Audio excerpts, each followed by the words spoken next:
Hello friends, my name is Rahul. नाम तो सुना होगा। डोंट वरी, मैं दिल तो पागल का शाहरुख खान नहीं हूँ। मेरा नाम है Rahul Revane, business coach and author. काफ़ी सालों से इंडस्ट्री में काम कर रहा हूँ।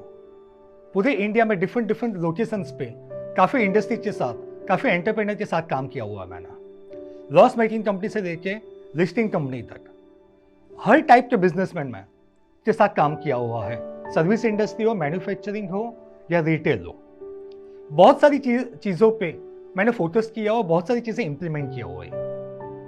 अब मुझे ऐसा लगा कि कुछ ऐसे टॉपिक है जिस पे हम काम करें और वो टॉपिक मैं आपको भी बताऊं, ताकि अगर वो टॉपिक पे अगर हमने काम किया तो वो दिक्कतें कम आएंगी एंड बिजनेस का ग्रोथ इजीली हो पाएगा। सो टॉपिक तो बहुत सारे, जैसे किसी का सेल्स नहीं बढ़ता है, किसी का प्रोडक्शन में दिक्कत आ रही है, किसी को एचआर में दिक्कत आ रही है। जी हाँ फ्रेंड्स, मैंने ये पॉइंट देखा हुआ है, एचआर, ह्यूमन रिसोर्स।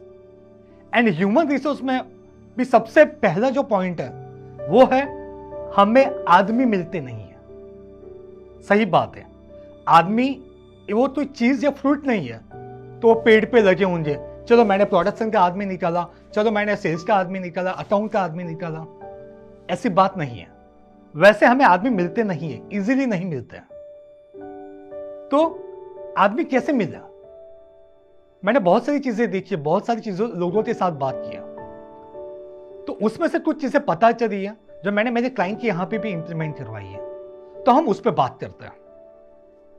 सबसे पहली बात, आदमी मिलते क्यों नहीं है? क्योंकि हमारी प्रोसेस में कहीं ना कहीं पे कुछ एरर होती है।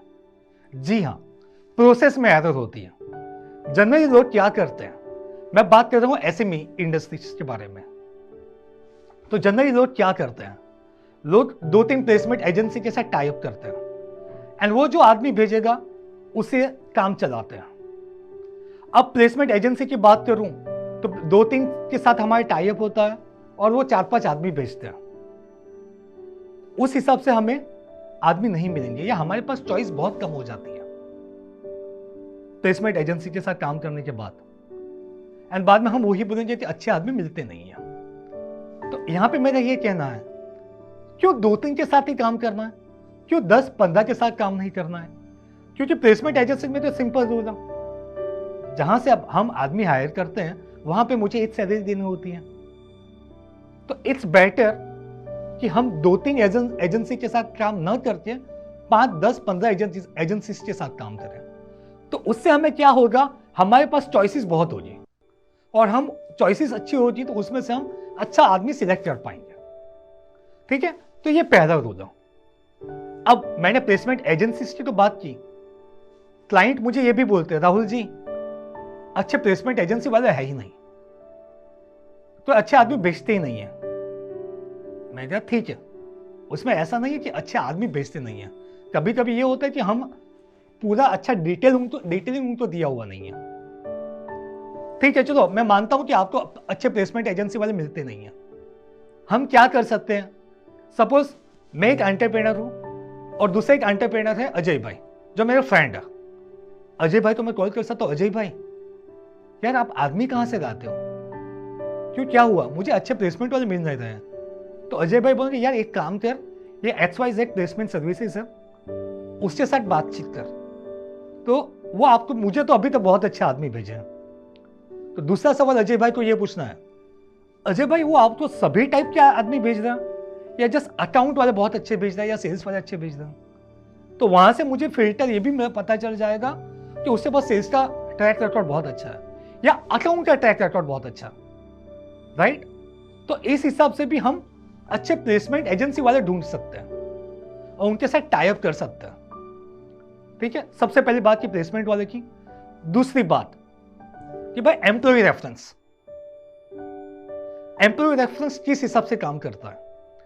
जनरली हम क्या करते हैं कि प्लेसमेंट वालों के साथ टाइप किया तो प्लेसमेंट वालों को हम एक सैलरी देते हैं। क्यों ना वो एक सैलरी मैं आदमी को दूं, उससे क्या होगा, मेरा आदमी भी खुश रहेगा। उसकी सैलरी जो भी हो, 20,000, 30,000, 40,000, वो एक सैलरी मुझे देनी है मेरे आदमी को। कंडीशन वहां पे हम कर सकते हैं। कंडीशन क्या कर सकते हैं ये आदमी 1 साल टीका तो मैं तुझे पूरी सैलरी दूंगा, या 6 महीने में आधी सैलरी, 6 महीने में दूसरी आधी सैलरी, या 25 25 25 25, हर 3 महीने तुझे 25% सैलरी मिलेगी। कंडीशन इतना, तू और वो दोनों 1 साल टिकने चाहिए। वो 1 साल टिका और तू 6 महीने बाद चला गया तो तुझे पैसा नहीं मिलेगा आगे का। तो एक तीर से दो निशान, जो एम्प्लॉय रेफरेंस लेके आता है वो भी टिकेगा, एंड जो बंदा आ रहा है वो भी टिकेगा। तो दोनों एम्प्लॉय इस हिसाब से टिक सकते हैं, एंड मुझे एम्प्लॉय अच्छा आदमी मिल सकता है क्योंकि मेरे एम्प्लॉय के रेफरेंस तो ही आया हुआ होगा। तीसरी बात, ब्रायन ट्रेसी जो ऑथर है, वो उनके बुक में हायरिंग एंड फायरिंग बुक, उनमें वो ये चीज बोलते हैं, अगर आदमी नहीं मिल रहा है ना तो हमें 2 चीज पे ध्यान रखना चाहिए। एक, आप जेडी एंड जेएस क्या बताते हो। जेडी यानी जॉब डिस्क्रिप्शन एंड जेएस यानी जॉब स्पेसिफिकेशन। हम क्या बता रहे हैं वो एक बार चेक कीजिए। पॉसिबल है कि वो हमने डिटेल में नहीं बताया हुआ, उस हिसाब से आदमी मिल नहीं रहा है। दूसरी बात यह है कि सैलरी रेंज हम क्या ऑफर कर रहे हैं। मार्केट में सैलरी चल रही है 25,000, हम दे रहे हैं 15,000, तो बॉस नहीं मिलेगा, एम्प्लॉय हमें नहीं मिलेगा। जो मार्केट में चल रहा है एटलीस्ट हमें वो तो देना ही चाहिए। तो उस हिसाब से हमें अच्छे मैन पावर भी मिल सकते हैं, राइट। उसके बाद और एक तरीका क्या कर सकते हैं, वो तरीका है कंपनी की जब एनुअल मीटिंग होती है ना, पहले तो ज्यादातर कंपनियां मीटिंग कर नहीं रही, स्ट्रेटेजी बना नहीं रही, तो आई वुड रिक्वेस्ट कि एक बार साल की स्ट्रेटेजी बनाओ। स्ट्रेटेजी में क्या होगा, आप जो भी कैलेंडर, मतलब जो भी ईयर फॉलो करते हो, कैलेंडर ईयर हो या फाइनेंशियल ईयर, स्ट्रेटेजी उससे 1 महीने से पहले बनाने को बोल देने की। जो भी हमारे सेल्स डिपार्टमेंट का हेड होगा, प्रोडक्शन का हेड होगा, अकाउंट का हेड होगा, उनको स्ट्रेटेजी बनाना है। स्ट्रेटेजी किस हिसाब से बनाना है, लास्ट ईयर के टारगेट के सामने अचीवमेंट किया एंड नेक्स्ट ईयर के टारगेट किया, तो वो पहले हमें चेक करना है एंड बाद में अप्रूव करके आगे जब कंपनी की मीटिंग होगी तब बताना है स्ट्रेटेजी। अब स्ट्रेटेजी में सेल्स वाला क्या करेगा, वो अपनी स्ट्रेटेजी बताएगा कि मैं मार्च में राजकोट चालू कर रहा हूँ, बाद में जून में महाराष्ट्र में जा रहा हूँ, सितंबर में लुधियाना में जा रहा हूँ, मुझे हर टेरिटरी में एक आदमी चाहिए। अब मार्च में मुझे आदमी चाहिए, तो मार्च में आदमी चाहिए तो दैट मीन्स 1 महीने का नोटिस पीरियड में मानूं, फरवरी तक फाइनल हो जाना चाहिए। तो क्यों ना मैं अभी सेल्स के हेड से उससे जेडी एंड जेएस डिटेल में ले लूं, भाई किस हिसाब का आदमी चाहिए, मेल चाहिए या फीमेल चाहिए, पार्ट टाइम चाहिए या फुल टाइम चाहिए, उसका सैलरी रेंज क्या होगा, वो डिटेल में मैंने दे दिया, मैंने मेरे एचआर को दे दिया।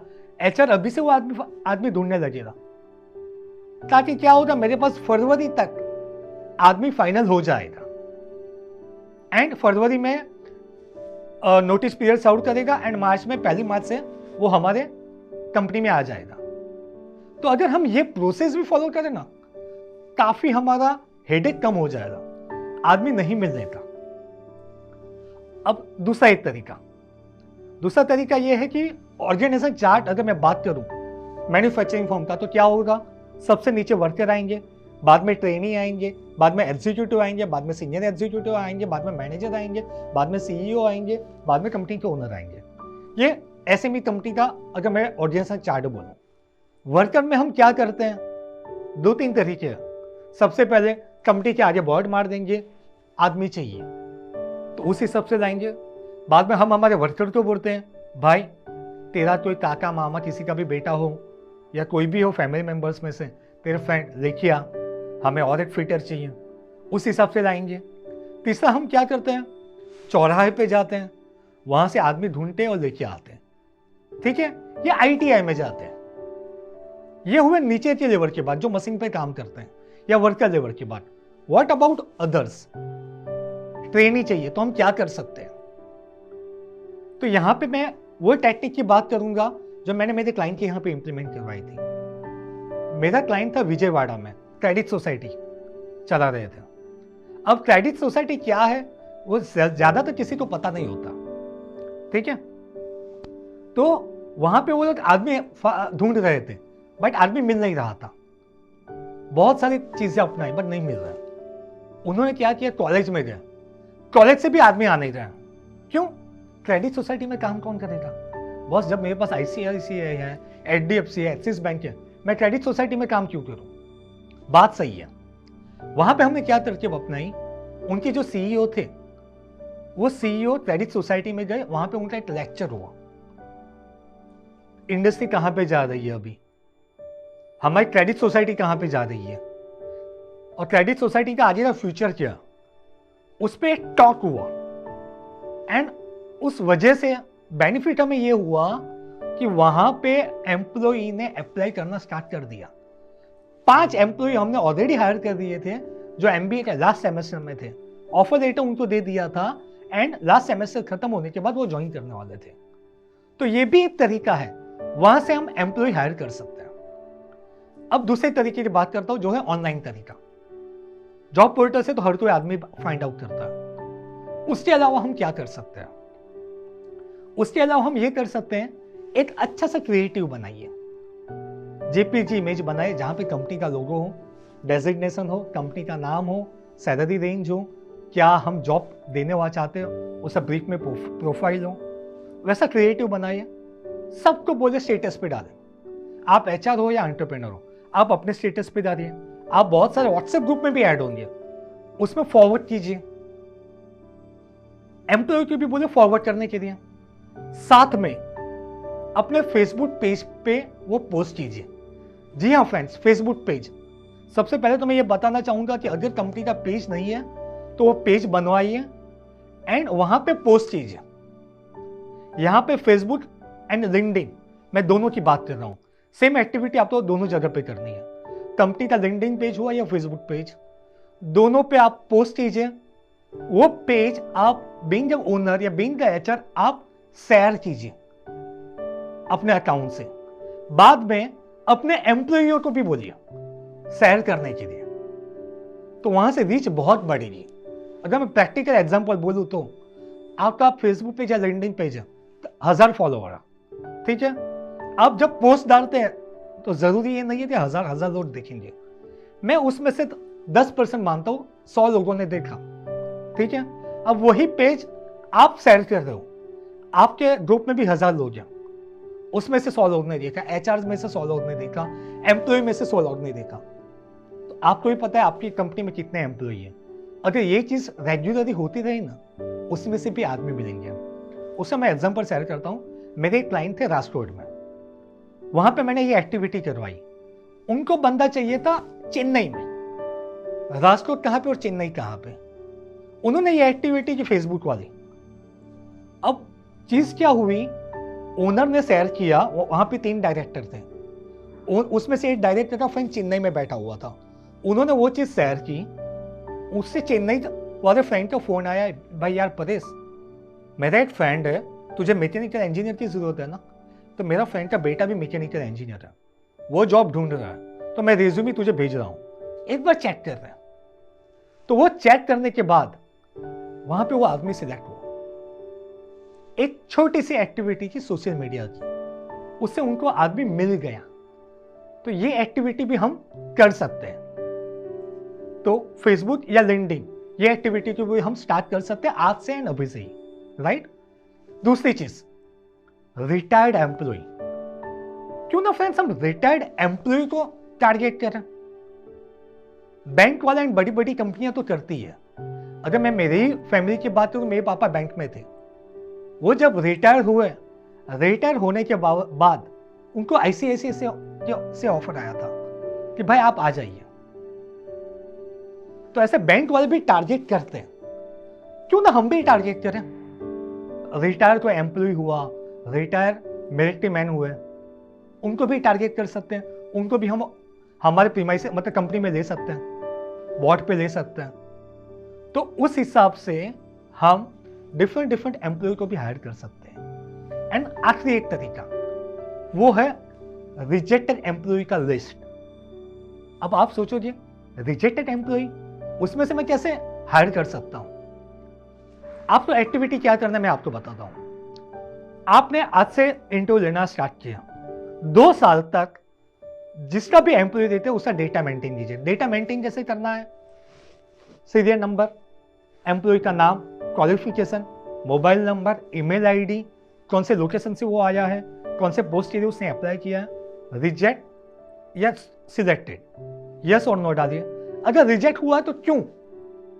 कम्युनिकेशन स्किल अच्छा नहीं था, एक्सपीरियंस अच्छा नहीं था, नॉलेज की कमी थी, जो भी रीजन है वहां पे डालिए। ठीक है। अब 2 साल के बाद हमारे पास डेटा बहुत अच्छा होगा। यहां पे आपको एक चीज ध्यान में रखनी है, हर एक चीज की अलग अलग फाइल होगी। अकाउंट वाले अलग, प्रोडक्शन वाले अलग, सेल्स वाले अलग, डिफरेंट डेजिग्नेशन की डिफरेंट फाइल, राइट। अब हमें क्या करना है, जब भी रिक्वायरमेंट हो, वो रिजेक्टेड क्लाइंट जो भी हमारे एम्प्लॉय है उनको हमें व्हाट्सएप या मेल भेजना है। जी हाँ, क्योंकि ऐसा नहीं है कि वो हमने 2 साल पहले रिजेक्ट किया था या 6 महीने पहले, तो वो अभी भी वैसा ही होगा। उसने अपने आप को भी अपग्रेड किया होगा, या उसको कहीं पे जॉब मिली होगी, वहां से वो कुछ सीखा होगा। तो हम उसको भी कांटेक्ट कर सकते हैं एंड उसको फिर से इंटरव्यू में बुला सकते हैं। मैंने बहुत सारी कंपनियों में ये देखा है, ये एक्टिविटी करने के बाद अच्छे अच्छे एम्प्लॉय उनको मिले हैं एंड वो अब भी बहुत अच्छे लेवल पर पहुंचे हुए हैं। मतलब ये नहीं है रिजेक्टेड एम्प्लॉय है तो वो अच्छे एम्प्लॉय नहीं होंगे, उनको भी हम कांटेक्ट कर सकते हैं। जी हाँ फ्रेंड्स, तो ये कुछ तरीके मैंने आपको बताए हुए हैं, इसको आप अभी से फॉलो कीजिए। इसके रिगार्डिंग आपको कुछ भी फॉर्मेट की रिक्वायरमेंट है तो स्क्रीन पे हमारी ईमेल आईडी है, जस्ट हमें मेल कीजिए कि भाई JDGS का फॉर्मेट कैसे आता है, इंटरव्यू लेते हैं तो इंटरव्यू लेने का फॉर्मेट कैसे आता है, हम आपके साथ शेयर करेंगे। एंड डोंट वरी, उसका कोई चार्ज नहीं होगा। आपको कोई भी HR रिलेटेड क्वेरीज हो तो प्लीज हमें बताइए। Thank you so much.